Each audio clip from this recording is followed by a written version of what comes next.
नमस्कार दोस्तों, एक बार फिर आप लोगों का स्वागत करते हैं अपने यूट्यूब चैनल पर स्टडी विद डेकेड लीप। आज हम लोग डीएलएड सेकंड सेमेस्टर के सेकंड पेपर में चर्चा करेंगे ऐसी एक योजना के बारे में जो बच्चों के पाठ्य पुस्तक से लेकर के उनके गणवेश, उनके उठने बैठने की व्यवस्थाएं और उनके छात्रवृत्ति प्रोत्साहन के लिए जो भी कार्य किए गए उसके बारे में। तो आज हमको जो है देखना है कि भारत सरकार और राज्य सरकार द्वारा क्या क्या व्यवस्थाएं की जाती हैं प्राथमिक शिक्षा को लेकर के, जिनमें निःशुल्क पाठ्य पुस्तक है, गणवेश है अर्थात उनके ड्रेस की बात, और उनके फर्नीचर, उठने बैठने की व्यवस्था एवं छात्रवृत्ति वितरण योजनाएं अर्थात छात्रवृत्ति के माध्यम से जो आर्थिक रूप से कमज़ोर बच्चे हैं या सामाजिक रूप से कमज़ोर हैं, उनको कहीं न कहीं इस योजनाओं के माध्यम से प्राथमिक शिक्षा उपलब्ध कराने के लिए व्यवस्था सरकार द्वारा की गई है। तो इसकी चर्चा हम एक एक करके देखेंगे। सबसे पहले हम देखेंगे कि निःशुल्क पाठ्य पुस्तक के बारे में सरकार का क्या क्या प्रावधान है, क्यों किया गया यह, और इसके लाभार्थी कौन कौन से बच्चे होते हैं।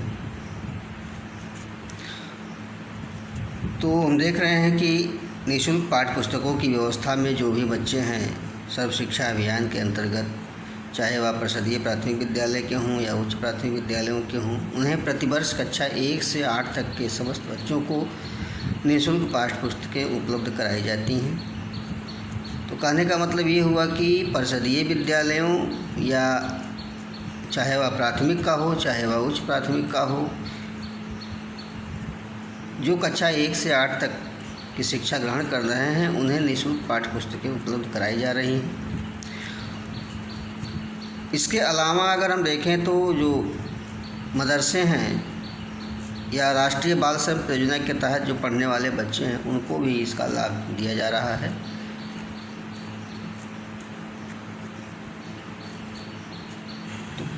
तो दो बातें निकल कर आई कि किस कक्षा से लेकर के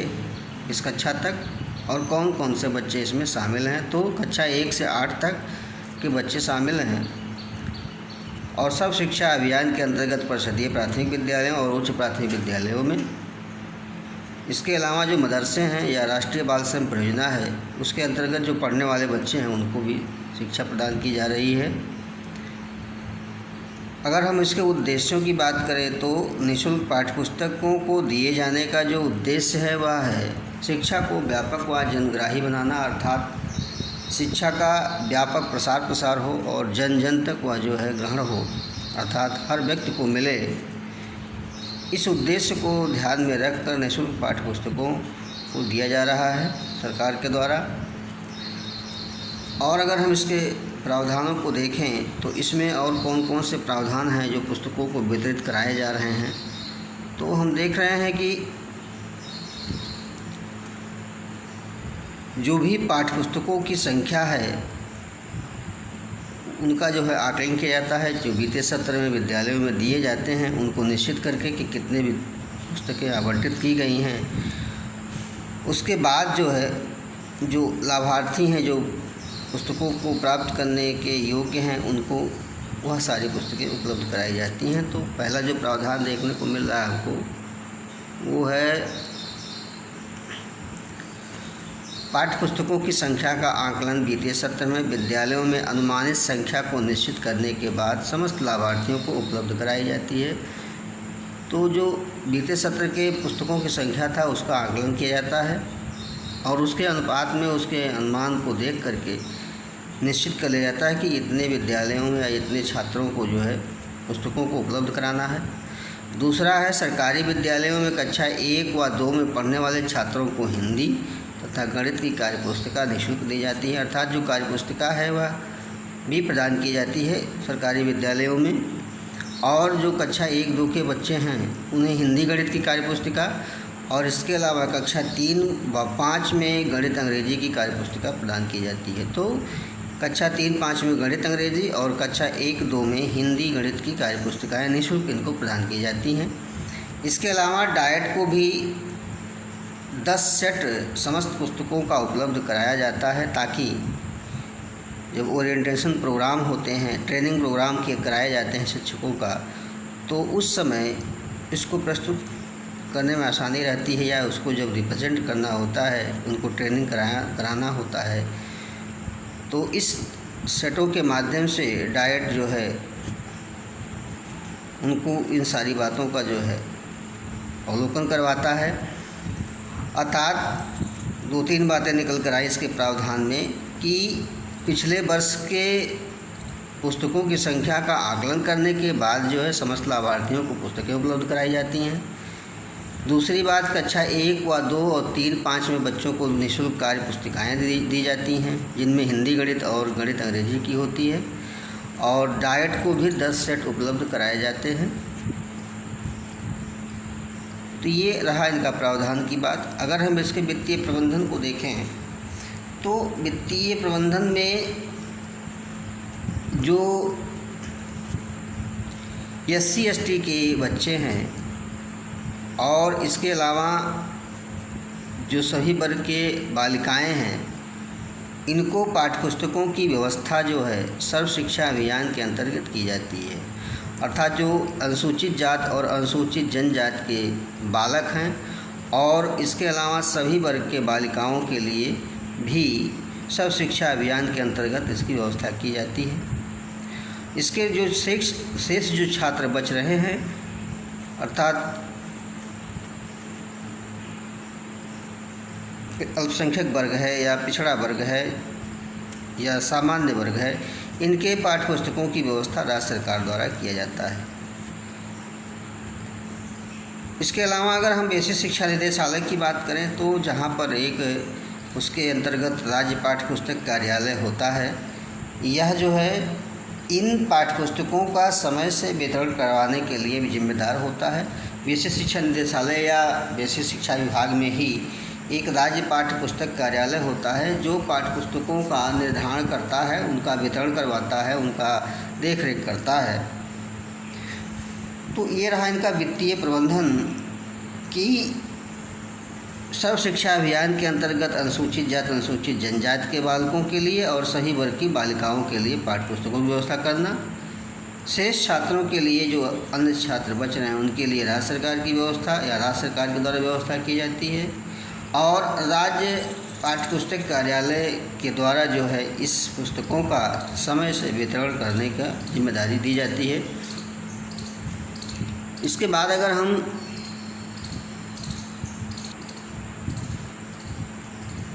निःशुल्क पाठ्य पुस्तकों के बाद अगर देखें तो गणवेश और बच्चों के लिए जो फर्नीचर की व्यवस्था की गई है उसके बारे में भी चर्चा कर लेते हैं। तो हम देख रहे हैं कि इसमें भी लाभार्थी वही हैं, कक्षा 1 से 8 तक के बच्चे, और सर्व शिक्षा अभियान के अंतर्गत सभी बच्चों को अर्थात कक्षा 1 से 8 तक के पढ़ने वाले सभी विद्यार्थियों को 2 गणवेश दिया जाता है, अर्थात 2 सेटों को उपलब्ध कराया जाता है, जिनकी कीमत 300 रुपये प्रति गणवेश निर्धारित की गई थी। विद्यालय में, क्योंकि विद्यालय एक इकाई होता है और इस इकाई में एक रूपता लाने के लिए, सर्व समानता लाने के लिए सभी बच्चे एक समान हैं, गणवेश का होना बहुत आवश्यक है। ऐसा ना हो कि कोई बच्चा ज़्यादा गरीब है या ज़्यादा अमीर है तो वहाँ पर गणवेश को लेकर के उनके मन में हीन भावनाओं को उत्पन्न करने की बात हो जाती है। तो इस प्रकार हम देख रहे हैं कि एक रूपता लाने के लिए गणवेशों का एक होना आवश्यक है। इस नाते सरकार द्वारा गणवेशों में बच्चों में एक रूपता लाने के लिए सर्व शिक्षा अभियान के अंतर्गत यह व्यवस्था की गई।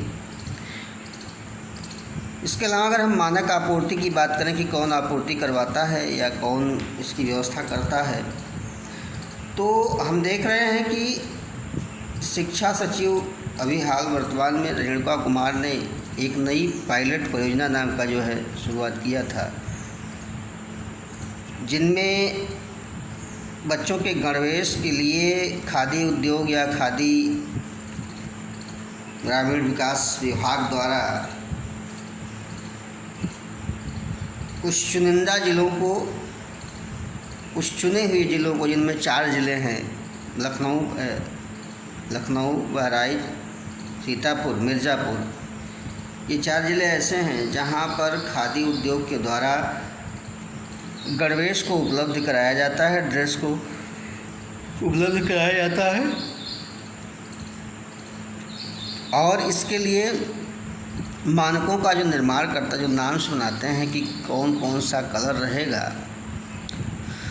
यह उत्तर प्रदेश ग्रामीण व विकास विभाग द्वारा निर्धारित किया जाता है,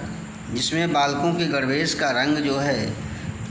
लाल शर्ट व ब्राउन रंग का ट्राउज़र है तथा बालिकाओं का गणवेश लाल टॉप और ब्राउन स्कर्ट इन्हें प्रदान किया जाता है। बाकी जो शेष 71 ज़िले बच रहे हैं उनका निर्धारण जो है या उनके मानकों का निर्धारण केंद्रीय टेक्सटाइल्स मिनिस्ट्री द्वारा गठित टेक्सटाइल समिति के अनुसार किया जाता है। तो शिक्षा सचिव रेणुका कुमार ने पायलट परियोजना के अंतर्गत कुछ 4 जिलों को जो है चुना, खादी उद्योग के द्वारा इनके ड्रेस उपलब्ध कराने की बात की, जिनमें लखनऊ, बहराइच, सीतापुर और मिर्ज़ापुर को रखा गया और बाकी जो 71 ज़िले थे उसको केंद्रीय टेक्सटाइल मिनिस्ट्री द्वारा टेक्सटाइल समिति के अनुसार जो है प्रबंधन की बात की गई, उनको व्यवस्था करने की बात की गई थी। और अगर इनके मानक को देखें हम, उनका क्या कलर था, तो लाल रंग का शर्ट, ब्राउन कलर का ट्राउज़र बालकों के लिए और बालिकाओं के लिए लाल टॉप और ब्राउन स्कर्ट। अगर हम इसकी मॉनिटरिंग की बात करें कि इसका नियंत्रण पर्यवेक्षण कौन करता है, तो ज़िले का जो एक कमेटी बनाई जाती है ज़िला स्तर पर, जिसको हम ज़िला मॉनिटरिंग समिति या ज़िले स्तर पर गठित होती है ये, और इसका अध्यक्ष जो है डिस्ट्रिक्ट मजिस्ट्रेट या जिसको डीएम कहते हैं, डीएम होता है। इसके अलावा इसके साथ साथ में सीडीओ होता है, बीएसए होते हैं, महाप्रबंधक जिला उद्योग केंद्र, ये भी एक डायरेक्टर का समकक्ष जो है पद होता है, ये होता है। डाइट प्राचार्य होता है, पंचायत राज अधिकारी होता है और इसके अलावा मुख्य कोषागार अधिकारी होता है। तो मॉनिटरिंग जो है गणवेशों को लेकर के जिले स्तर पर एक मॉनिटरिंग समिति बनाई जाती है और इसमें सीडीओ हैं, डीएम हैं, बीएसए हैं, डाइट प्राचार्य हैं, ये सारे अधिकारियों को लेकर के इसकी मॉनिटरिंग की जाती है। इसकी व्यवस्था ये लोग मिलकर के करवाते हैं अपने ज़िले में। तो ये रही बात गणवेश की, उनके ड्रेस की। अब हम देखते हैं कि फर्नीचर, उनके उठने बैठने पढ़ने की व्यवस्था क्या है, क्योंकि फर्नीचर एक ऐसा माध्यम है कि बच्चों को आकर्षित करता है विद्यालयों में आने के लिए, प्राथमिक विद्यालयों में, और फर्नीचर के माध्यम से उनके बैठने में सुविधाएं बढ़ जाती हैं और बच्चों की संख्या में भी बढ़ोतरी होती है। तो देख रहे हैं कि सर्व शिक्षा अभियान के अंतर्गत राज्य सरकार के द्वारा एक बार के लिए प्राथमिक व उच्च प्राथमिक विद्यालयों के सभी छात्रों हेतु उपलब्ध कराए जाते हैं और विद्यालय खुलने व उच्चीकृत करने पर भी दिया जाता है। कहने का मतलब ये है कि प्राथमिक विद्यालयों को, चाहे वह प्राथमिक हों चाहे उच्च प्राथमिक हों, उन्हें सर्व शिक्षा अभियान के अंतर्गत इस जो फर्नीचर की व्यवस्था कराई जाती है वह एक बार का या वन टाइम, जिसको हम कह सकते हैं, वन टाइम के लिए व्यवस्था की जाती है। या किसी विद्यालय में कोई व्यवस्था असुविधाएँ हो रही हैं, टूट गया है, फूट गया है, वहाँ पर उसको पूरा करने के लिए इस फर्नीचर की व्यवस्था कराने का सरकार को जिम्मेदारी है। और इसमें हमने देखा कि एक मिशन कायाकल्प योजना चलाई गई, जिसमें समाज के या समुदाय के जो गणमान्य लोग हैं इनके द्वारा यह जो है योजना चल रही है। विद्यालय के विकास के लिए एक दान राशि के रूप में यह जो है इकट्ठा करते हैं पैसा, और यह मिशन 2017 में चलाया गया था। तो मिशन कायाकल्प के माध्यम से समाज के गणमान्य लोगों के द्वारा धनराशि इकट्ठा करा करके विद्यालयों में भवन निर्माण व फर्नीचर की व्यवस्था की जाती है। तो इस प्रकार आप देख रहे हैं कि समाज के लोगों का भी इस फर्नीचर के द्वारा या इस फर्नीचर मिशन कायाकल्प के द्वारा बच्चों के शैक्षिक गुणवत्ता में या शैक्षिक व्यवस्था में या शैक्षिक प्रबंधन में सुधार करने की बात देखी जा रही है। इसके बाद हम लोग जो है वित्तीय व्यवस्था की अगर बात देखें कि फर्नीचर में वित्तीय व्यवस्था कैसे होती है,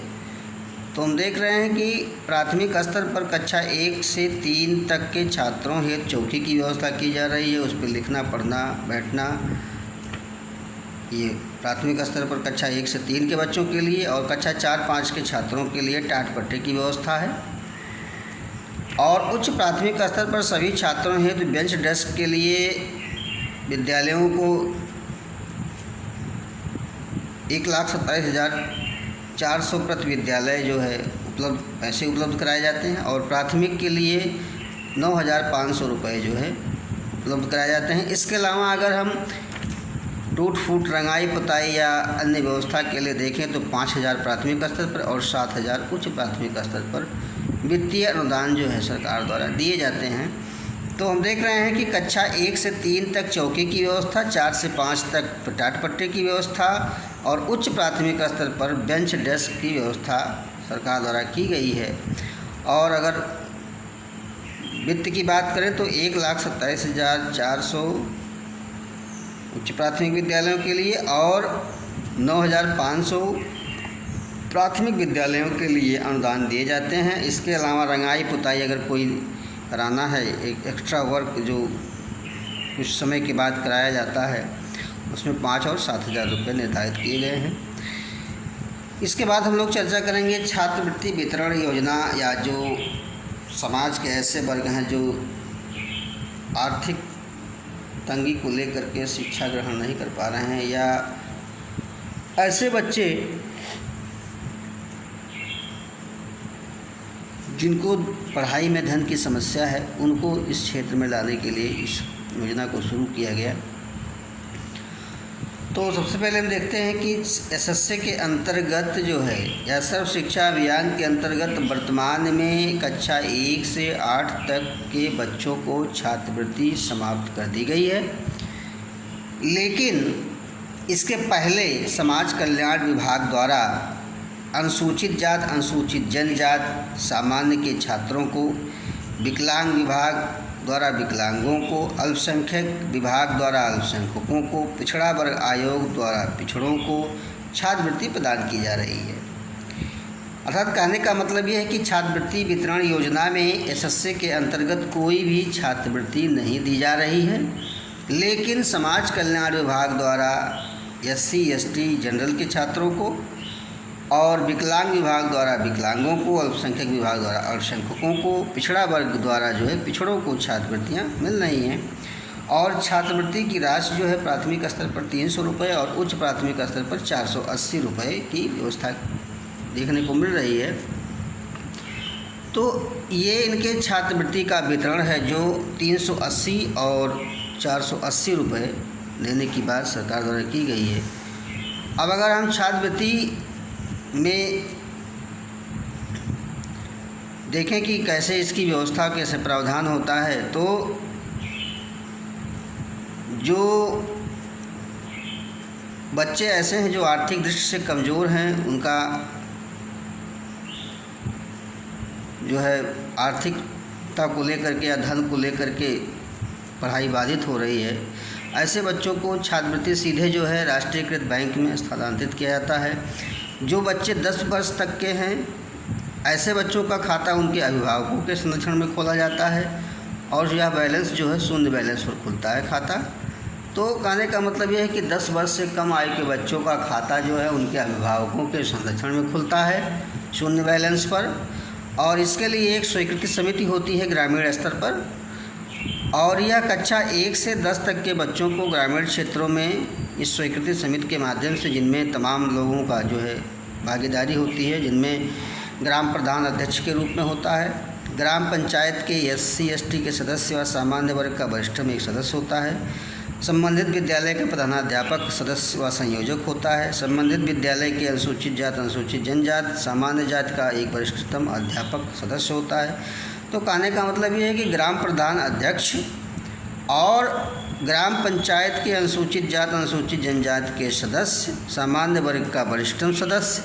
प्रधानाध्यापक सदस्य व संयोजक उस विद्यालय का, और उसी विद्यालय के SC/ST जाति का और सामान्य जाति का भी वरिष्ठतम अध्यापक होता है सदस्य के रूप में। और यह सारी व्यवस्था जो है ग्राम पंचायत में सभी विद्यालयों का जो धनराशि है उसकी जो है धनराशि रखी जाती है ग्राम शिक्षा निधि खाते में। और इस ग्राम शिक्षा निधि खाते का जो संयुक्त खाता होल्डर होते हैं उनमें प्रधानाध्यापक और ग्राम प्रधान के संयुक्त हस्ताक्षर से राष्ट्रीयकृत बैंक में इसका खाता खुलता है। तो कहने का मतलब ये है कि ग्राम प्रधान का हस्ताक्षर और प्रधानाध्यापक का दोनों को मिला करके एक राष्ट्रीयकृत बैंक में खाता खुलता है, जो ग्राम शिक्षा निधि के खाते में सारे पैसे आते हैं और उस खाते से बच्चों में ट्रांसफ़र किया जाता है।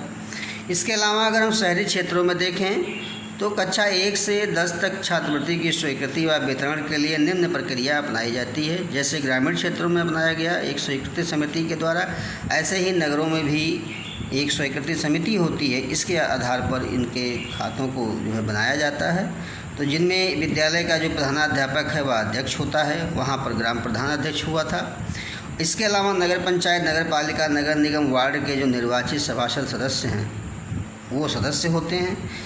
इसके अलावा सभासद का जो निकटतम प्रतिद्वंदी होता है वह भी सदस्य होता है। जहाँ पर विद्यालय प्रबंधन समिति हो वह भी होता है। इसके अलावा अनुसूचित जाति, अनुसूचित जनजाति के सदस्यों को भी या जनरल के भी सदस्यों को भी रखा जाता है। SC/ST व जनरल का एक वरिष्ठतम अध्यापक सदस्य के रूप में होता है और निजी प्रबंधन तंत्र में प्रबंधक द्वारा नामित कोई प्रतिनिधि होता है सदस्य के रूप में। तो कहने का मतलब ये है कि विद्यालय प्रधानाध्यापक का अध्यक्ष के रूप में, सभासदों का सदस्य के रूप में, सभासद के निकटतम प्रतिद्वंदी को सदस्य के रूप में, विद्यालय प्रबंधन समिति में अनुसूचित जाति, अनुसूचित जनजाति के अलावा भी जो है जनरल को भी रखा गया है, और वरिष्ठतम अध्यापक SC/ST जनरल का भी रहेगा।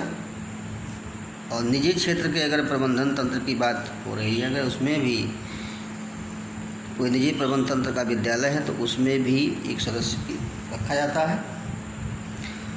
तो इस प्रकार हम देख रहे हैं कि बच्चों के प्रोत्साहन के लिए कई सारे व्यवस्थाएं की गई सरकार के द्वारा, चाहे वह निःशुल्क पाठ्य पुस्तकों के रूप में हो, चाहे वह उनके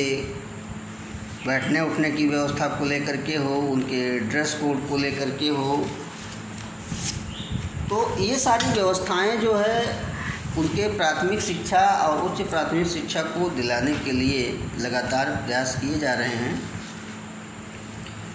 ताकि बच्चों में एक शैक्षिक गुणवत्ता में सुधार लाया जाए। और जहाँ तक छात्रवृत्ति की बात अगर देखा जाए तो छात्रवृत्ति के द्वारा जो है बच्चों में, आर्थिक रूप से कमज़ोर बच्चों में,